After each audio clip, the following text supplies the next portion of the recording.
Praise the lord. ક્રિસ્મા ભાઈએ તથા બહેનો, દિવ્ય દયાના સંદેશમાં તમારું સ્વાગત છે. મે 24મી તારીખ સાત્રપાઠ સાંભળીએ. માર્કનો ગ્રંથ 10મો અધ્યાય પહેલી કડીથી 12મી કડી સુધી. આ સંદેશ સાંભળનાર તમારા સૌ માટે અને તમારા પરિવારજનો માટે વિશેષ પ્રાર્થના કરું છું. આજે પ્રભુ ઈસુ કે લગ્ન એક સંસ્કાર છે, એક કરાર છે અને એ ઈશ્વરના આયોજન સમજાવે છે. એ પ્રમાણે હંમેશા તમે ઈશ્વરની ઈચ્છા હોય, ઈશ્વરની યોજના હોય એ પ્રમાણે તમે તમારા કુટુંબિક જીવનમાં પરસ્પર પ્રેમ રાખો, પરસ્પર ક્ષમા કરો, એ માટે રીતે પ્રાર્થના કરું છું. ખ્રિસ્તમાં ભાઈ બહેનો, મેરેજ, લગ્ન આજે જાત જાતના કારણથી લોકો જાત જાતના પ્રશ્ન પૂછે છે.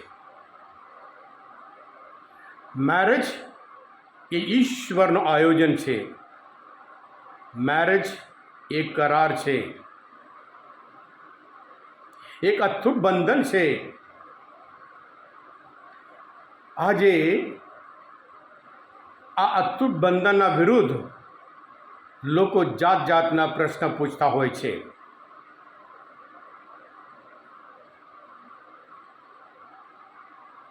માણસની મનની જડતા પ્રભુ પોતે આજના શુભ સંદેશમાં કહે છે, માણસોની મનની જડતાને લીધે મોસેએ તમને છૂટાછેડા આપવા માટે રજા આપી. સ્વાર્થ છે.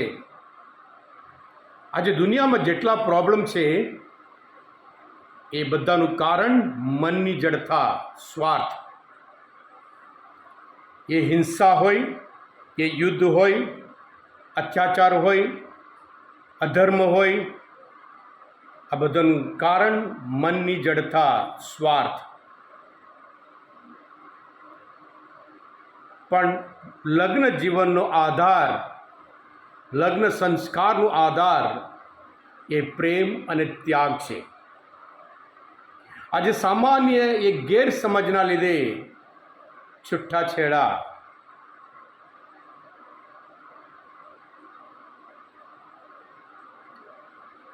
પણ ઈશ્વરની ઈચ્છા એ નહીં, ઈશ્વરની યોજના એ નથી. એટલે આજના શુભ સંદેશમાં ફરોશી આવીને પૂછે છે, કોઈ પુરુષને પોતાની પત્નીને છૂટાછેડા આપવાની શાસ્ત્રમાં છૂટ છે? અને લોકો મોસેનો દાખલો આપે છે. એટલે પ્રભુ પણ કહે છે કે મોસેથી માંડી કે ઈશ્વરની ઈચ્છા શું છે એ એમને સમજાવે છે. પતિ પત્ની એક થઈ જાય છે લગ્ન સંસ્કાર દ્વારા. આજે જાત જાતના કારણથી છૂટાછેડા થતા હોય, એનું કારણ ત્યાં વફાદારી નથી, ત્યાં ક્ષમા કરવાની શક્તિ નથી, ત્યાં સહિષ્ણુ નથી, ત્યાં ધીરજ નથી, ત્યાં પ્રેમ નથી, ત્યાં ત્યાગ કરવાની ભાવના નથી. એના લીધે, આ બધા કારણના લીધે છૂટાછેડા વધી રહે છે. પણ પ્રભુ ઈસુ એક મોટો ક્રાંતિકાર છે.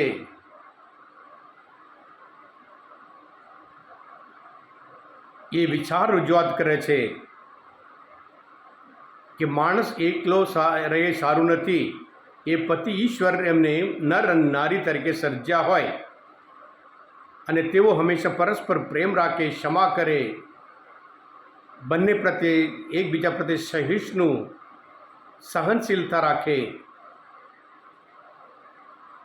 ત્યાગ કરવા તૈયાર રહે. અને જ્યારે આ બધી ભાવના ના હોય પછી લગ્ન જીવન અશક્ય બને છે, અઘરું બને છે.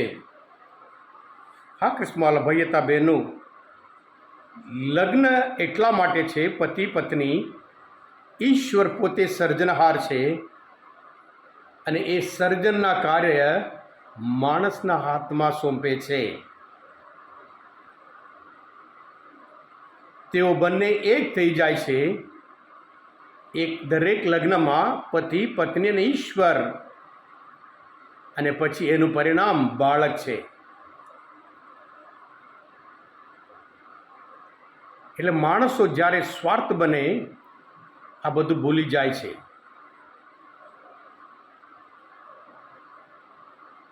આદિ ધર્મસભામાં હોય, શરૂઆતમાં હોય, છૂટાછેડા આપવા માટે ના પાડી એટલા માટે કે ઈશ્વરની યોજના નથી. સાથે સાથે સ્ત્રી એ જમાનામાં નબળી હતી, કોઈ નોકરી નથી. પણ આજે જેમ જેમ સ્ત્રીઓ વધારે ને વધારે નોકરી કરવા માટે જાય છે અને પોતાની જાતને ઇન્ડિપેન્ડન્ટ રહેવા માટે વિચાર આવે છે, આ મેરેજ જીવન હજુ અમુક ગણતા હોય એ ગુલામગીરી, એ ગુલામમય જીવન એમ અમુકને લાગે છે. સાચા પ્રેમમાં જ સ્વતંત્રતા છે, સાચા પ્રેમમાં જ ત્યાગ છે.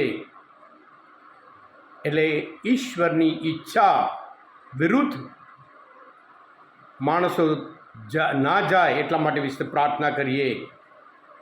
એક એક પરિવાર ઉપર આ અસર પડે અને પછી એના લીધે ધર્મસભા ઉપર પણ એને અસર પડે, દુનિયા પર, સમાજ ઉપર અસર પડે છે. એટલે આપણે હંમેશા પ્રભુના સંતાનો તરીકે હંમેશા ઈશ્વરની ઈચ્છા અનુસાર આગળ વધીએ, નિસ્વાર્થ બનીએ.